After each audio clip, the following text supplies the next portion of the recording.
Sve ovo iz Sarajeva prati naš reporter Emir Skenderagić. Emire, ima i novih reakcija na jučerašnju Inckovu odluku.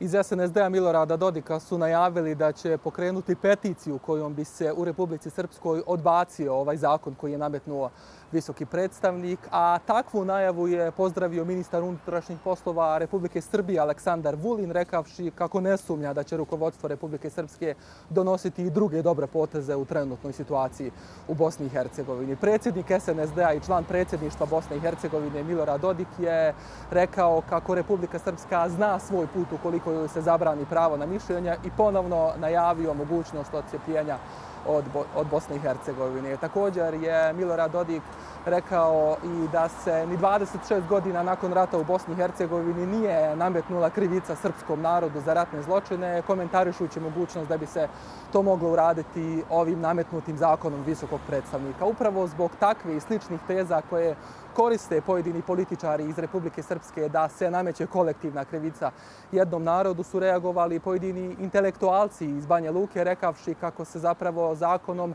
ne nameće kolektivna krivica nikome, već samo zabranjuje negiranje zločina i glorifikacija ratnih zločinaca za osobe koje su pravosnažno osuđene, dakle pojedince koji su osuđeni za ratne zločine. S druge strane, predstavnici Bošnjaka u vlasti u Bosni i Hercegovini su pozdravili usvajanje zakona, odnosno nametanje zakona od strane visokog predstavnika, dok su žrtve ratnih zločina, a prije svega žrtve genocida u Srebrenici, rekle kako im nametanje zakona zapravo pruža nadu jer predugo traje glorifikacija ratnih zločinaca i onih koji su počinili genocid, kao i negiranje genocida. Pojedini žrtve iz Srebrenice su rekle da je nametanje zakona zapravo najvažnija odluka posle rata donesena u Bosni i Hercegovini, dok su također pojedine žrtve rekle kako se nadaju da zakon ipak neće biti primijenjen ni na koga i da će se njihove komšije Srbi koji su do sada negirali genocid u Srebrenici i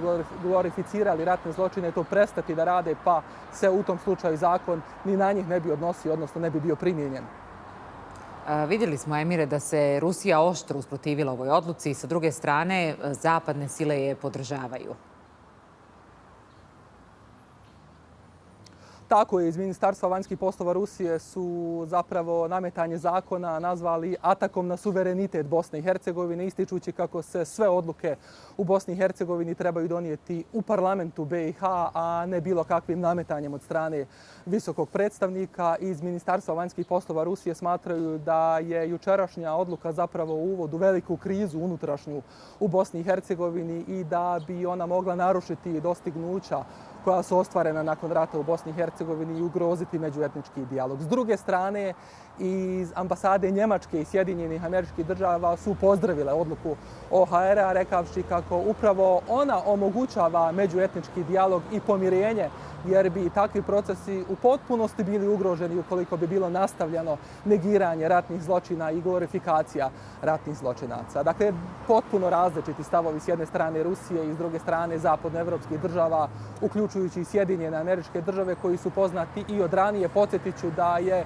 2015. godine u Vijeću sigurnosti UN-a bila predložena rezolucija o genocidu u Srebrenici koja na kraju nije usvojena zbog veta kojeg je uložila Ruska federacija, a za koju su se zapravo zalagale zapadnoevropske države i Sjedinjene Američke Države.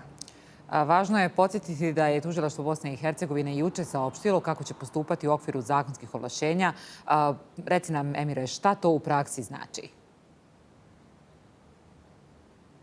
Da, iz tužilaštva su zapravo pojasnili da će oni formirati predmet u kojem će pratiti sve objave pojedinaca, grupa ili udruženja koje negiraju genocid ili glorificiraju ratne zločine nakon što zakon stupi na snagu. A zakon bi trebalo da stupi za 7 dana, odnosno trebalo bi da bude u primjeni prvog dana mandata novog visokog predstavnika u Bosni i Hercegovini. Tako da se zapravo tek za 7 dana može očekivati bilo kakva konkretnija aktivnost tužilaštva Bosne i Hercegovine u tom smislu. Pravni stručnjaci iz ove zemlje su pojasnili kako se krivični zakon u koji su ugrađene ove odredbe koje je nametnuo visoki predstavnik odnosi na sve osobe koje se nalaze na teritoriji Bosne i Hercegovine, dakle u oba entiteta, i u Federaciji BiH i u Republici Srpskoj i u Brčkom distriktu, te da se zapravo mogu u skladu sa zakonom procesuirati svi oni koji se nalaze na teritoriji Bosne i Hercegovine. Također su istakli kako tužilaštvu Bosne i Hercegovine ne bi trebalo da bude teško da utvrdi koje su to osobe koje negiraju zločine ili glorificiraju ratne zločince, s obzirom da oni to vrlo često rade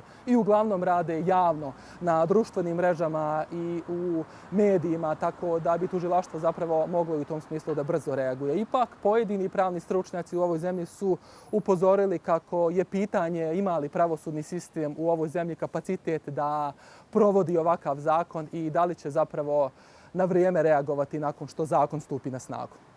Pratimo i dalje razvoj ove situacije. Hvala puno. Iz Sarajeva se javio Emir Skenderakić.